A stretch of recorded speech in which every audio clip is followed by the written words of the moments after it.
还在睡吗？还要睡到什么时候？我再睡一下。该清醒喽，我要开灯喽！灵魂起床了，我是星际舰长，让我们一起遨游星际吧。我是观察员，每个时空的切片都有我的觉察。我是开灯姐姐，开启我们的神性与佛性。好，那我们前几集呢，是不是有分享灵魂伴侣有哪几种，对不对？好，那我相信应该很多人都有敲完，就是我要到底如何去显化我的灵魂伴侣？那我们开灯姐姐是不是顺利显化成功？对，我有显化我的灵魂伴侣，而且不只是我身边很多人，我还不止一个，我想都吓到。好像不止一个，我身边也很多人都显化成功所以代表这个是有成功案例。对，像这也好几年前都开像那个灵魂伴侣工作坊，然后有人来上完，很快就都显化到，我也听到很多 feedback。所以我们就是可以分享一些显化的步骤。对，我们会分享就是怎么去显化灵魂伴侣。那在显化灵魂伴侣之前，有一个很重要的就是，其实我们还是要去清理我们的创伤创痛。对，可能前任的一些感情的受伤经验。那母胎单身怎么办？他可能就是受伤，所以母胎单身啊。对，或者是原生家庭啊，原生家庭的创痛，他可能有阴影啊。对，所以母胎单身有时候不一定是他，有时候是原生家庭，有可能是他前世带来的记忆，对，也有可能是祖先的记忆，因为我们身体也会有我们有 DNA 嘛，那祖先的记忆会记忆在我们的 DNA 资料库。现在其实科学都已经有验证，所以为什么 DNA 你去看到你家族的模式有些会很像，所以如果像你家族有很多都是离婚的，这个也要去疗愈，它会有阴影，对不对？细胞记忆，它不一定有阴影，但是那个 DNA 的资料会去遗传，有可能会有这个共振出来这个部分，所以有可能不是你的，我们也要去疗愈这个家族业力的部分。那有些是自己的，就像你讲的创痛创伤，就是看到这个原生家庭的一些状况，也会需要去疗愈。那要怎么疗愈？怎么疗愈哦？我们要这一集拍疗愈吗？我们之后可以再教一集疗愈。如果大家不知道怎么疗愈，在下面留言好了。因为我们主要先教怎么说，疗愈是什么？对，就是我有问号。我们去清理创痛创伤，因为如果没有清理，有时候这个人会说我不需要灵魂伴侣了，我不需要，我再也不需要了，因为他封闭他自己了。我觉得疗愈的第一步先觉察，就像你刚讲的，你的家族有没有这些离婚的一些东西？不一定是对，不一定离或创痛创伤，就是然后你可以去记录，比如说像我这种以前有谈过恋爱，然后后来突然有一任，就是之前不是有聊到那气的灵魂伴侣嘛，然后分开了，突然你觉得很气了，怎么会突然分开，很创痛，然后就说我再也不要灵魂伴侣了。那时候你有这种感觉？有，我说我不可能再找灵魂伴侣了。所以你那时候怎么疗愈的？你先觉察到这个信念。对，那时候也都还没学西塔疗愈那些之前，但我那时候有因缘看到赛斯心法，然后我还有去上许论与医师的课。其实我就是走了蛮长的一段疗愈时间，我疗愈了5年，自己去找答案的意思。对，我去自己找答案，但有很多方式都可以去找你需要的答案，而且有时候你会觉得是你找，但也不是，是你的频率对，就会吸引到那个工具来到你的面前。就是这样，所以其实当下也有这个，那但我自己也去做了很多的这个清理创痛创伤的部分。那也有其他方式，我们下一集再来讲一个怎么做疗愈创伤的部分。这个是之后，所以你要清理，然后再来就是很重要是，当你要显化灵魂伴侣，重要几个关键。我们刚刚讲第一个是疗愈创伤创痛嘛，第二个是你不能显化完美的灵魂伴侣。为什么？你如果显化一个完美的人，会发生什么事？你觉得？没有这个人啊。也不是没有这个人。如果你显化一个完美的灵魂伴侣，那完美的灵魂伴侣会不会希望你是完美的？所以你有可能很多在他眼中不完美，他就会一直挑很多你的刺。我会放大你的缺点。对，会放大你的缺点，你也会放大他的缺点。对，所以虽然我们在讲源头那个维度是每个人都完美，可是回到物质界，我们不会是完美的。所以李玖哲之前不是有一首歌《完美并不美》，又要唱歌《完美并不美》。当然有。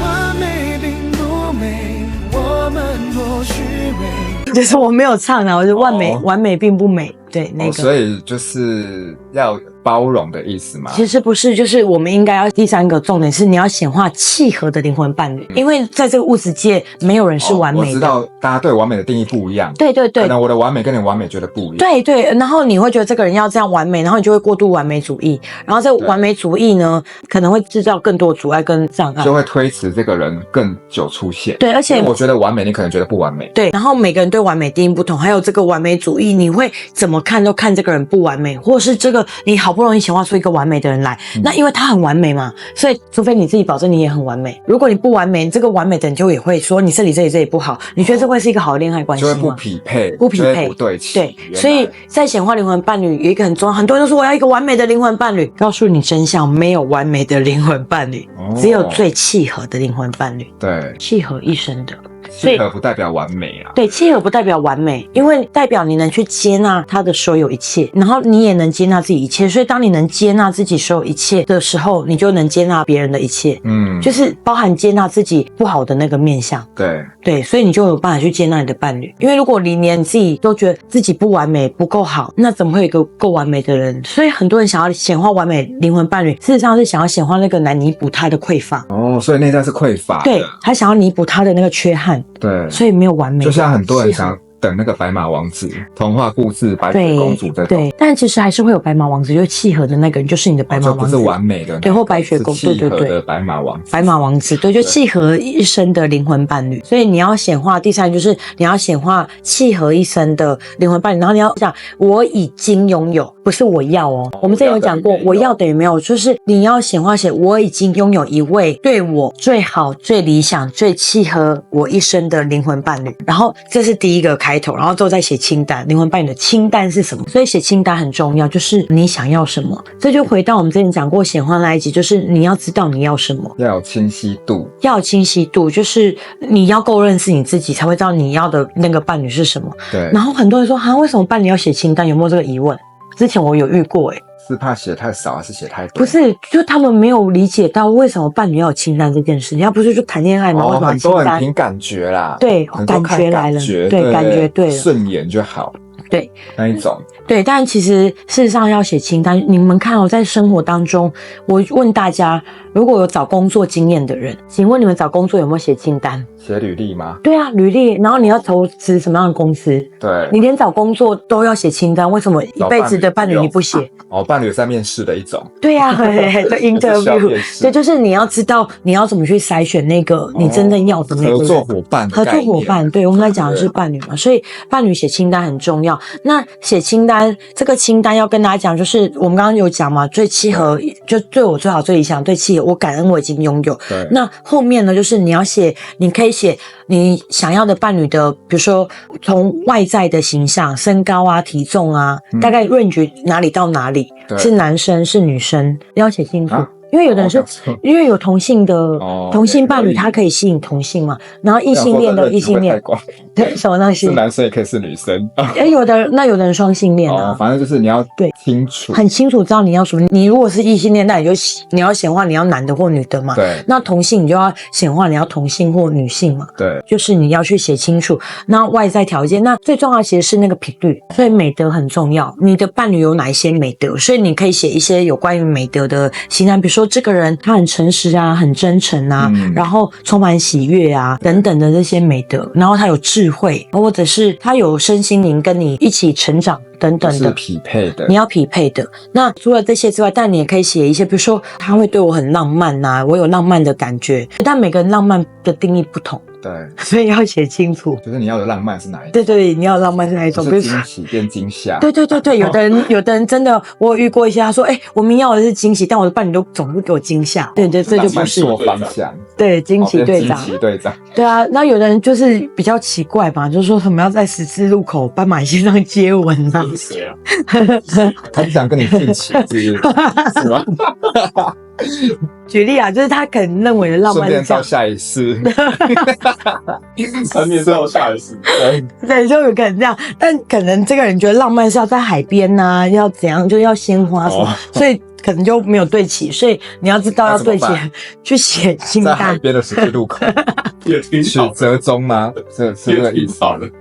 在海中间，这算十字路口吗？你确定是要剪进去吗？涨潮的时候。有鲨鱼，也是很可怕。就是顺便一起没有啊，所以每个人对浪漫定义不同，但是你可以写你真的想要的那个浪漫的。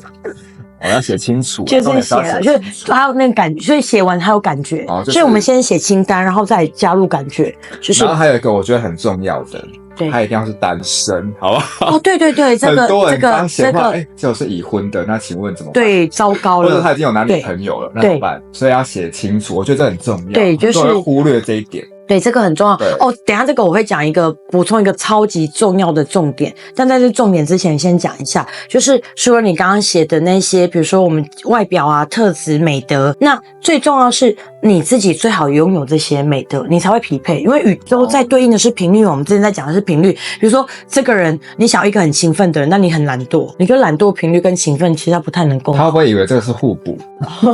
会吗？对，就是他会觉得，就是我们刚刚讲要来补哦，所以这是代表这是匮乏的。对，会比较是那个。然后比如说你要这个人很真诚，那但你要很真诚。如果你一直在欺骗别人的话，哦，你不能一味的要求别人。对，如果你一直在欺骗这个人，然后你觉得你要一个人来真诚对你，觉得宇宙会配对到嘛？就是你会一直在平行时空线。哦，就会遇不到。最好你也要拥有这些特质。我希望另外一半有这些特质，你最好自己要有这些美德跟特质，因为它是频率共振，这很重要。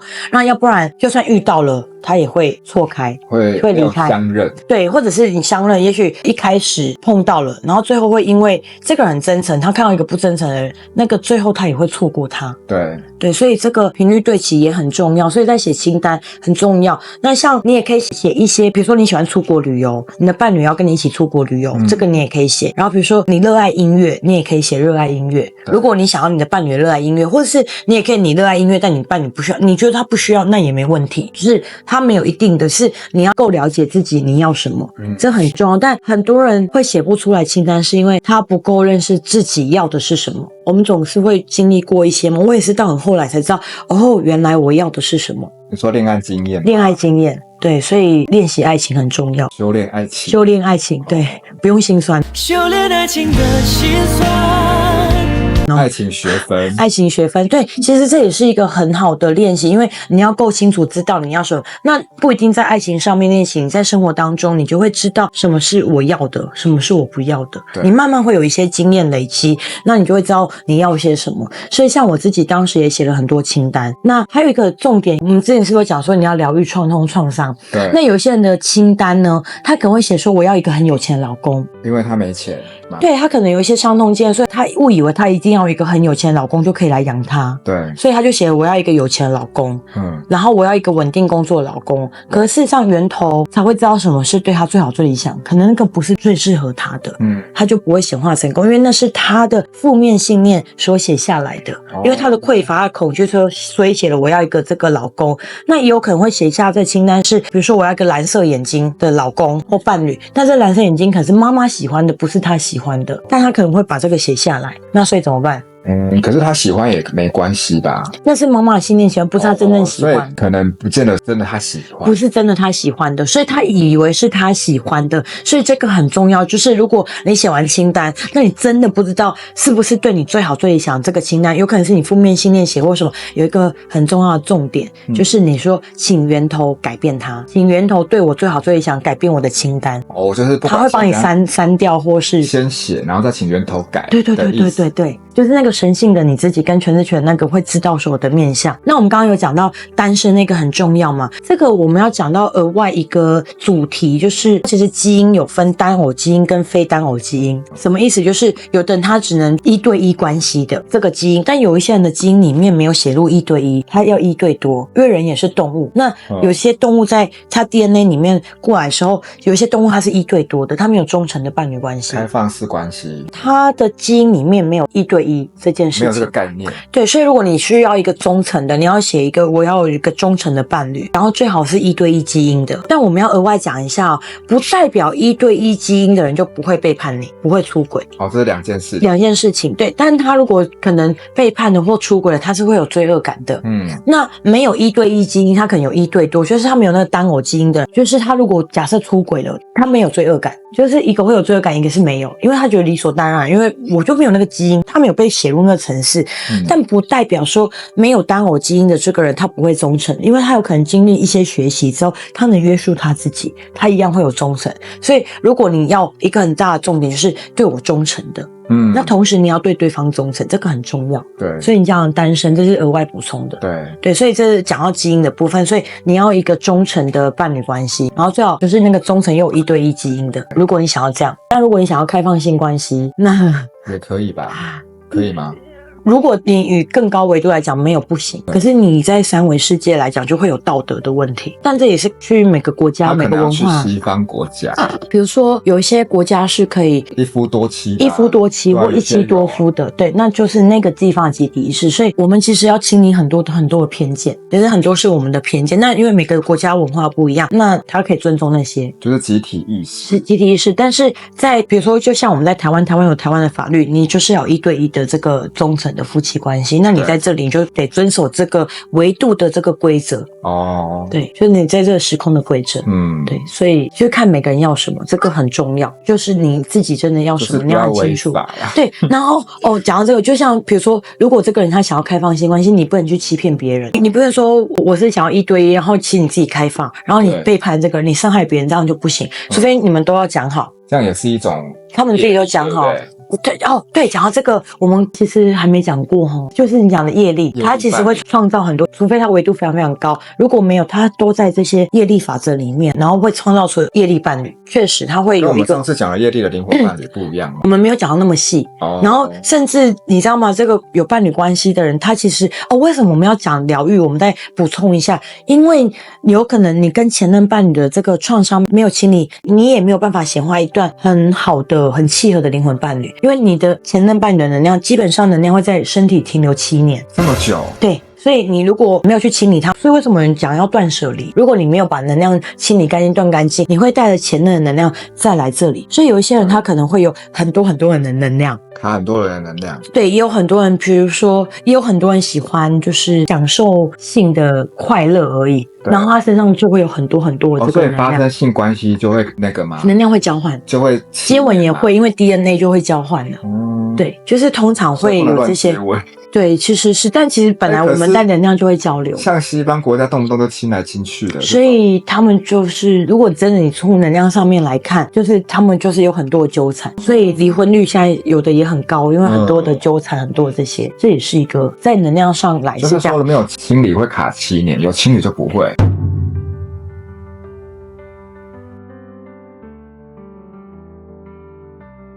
喜欢今天的分享，记得帮我们按赞、订阅、开启小铃铛，还有留言。对，然后分享给你有需要的朋友哦。那我们就下个影片见喽，拜拜。大家的这些频率啊，或者说最近的一些事情啊，让大家感觉好像比较动荡，或者是说可能有一些人是比较有那种不安的情绪。那我觉得今天这个影片我们有接收到一些来自源头的一些讯息，然后透过这个影片呢来跟大家做一个分享。这边有接收到几个啦。首先我觉得第一个，我觉得2025年下半年呢，我们把它具象化来讲，就有点像是我们坐云霄飞车，有没有？它是已经开始